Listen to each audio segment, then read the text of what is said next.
ગુજરાત રાજ્યના ડીજીપી વિકાસ સહાય દ્વારા પરિપત્ર જાહેર કરવામાં આવ્યું છે। ગત 11 ફેબ્રુઆરી 2025થી રાજ્યના તમામ સરકારી કર્મચારીઓએ હેલ્મેટ અને કારમાં સીટ બેલ્ટ પહેરવું ફરજિયાત કર્યું છે। રાજ્યના પોલીસ વડા દ્વારા જાહેર કરવામાં આવેલા પરિપત્રમાં ઉલ્લેખ કરવામાં આવ્યો છે કે ગુજરાતના તમામ સરકારી કર્મચારીઓ અધિકારીઓ રાજ્યના જવાબદાર નાગરિક તરીકે ઓળખ ધરાવે છે। તેઓ બીજા નાગરિકો માટે રોલ મોડલ બને તેવી તેમની પાસે અપેક્ષા રાખવામાં આવી છે।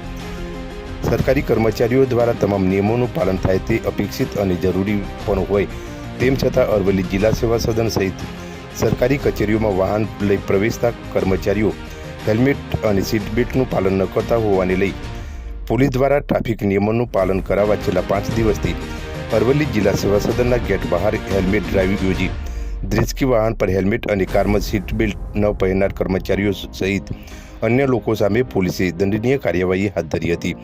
ઉલ્લેખનીય છે કે આઉટસોર્સ એજન્સી મારફતે આરોગ્ય આઈસીડીએસ સહિત કચેરીઓ માટે ભાડે રાખેલ વાહનો પર નિયમ વિરુદ્ધ નેમ પ્લેટ પર ગવર્મેન્ટ ઓફ ગુજરાત લખી રોલા પાડતા અને જિલ્લા સેવા સદનમાં પ્રવેશતા વાહન ચાલકો સામે પોલીસે લાલ આંખ કરી વાહનમાંથી પાટિયા ઉતારી દઈ દંડનીય કાર્યવાહી હાથ ધરી હતી।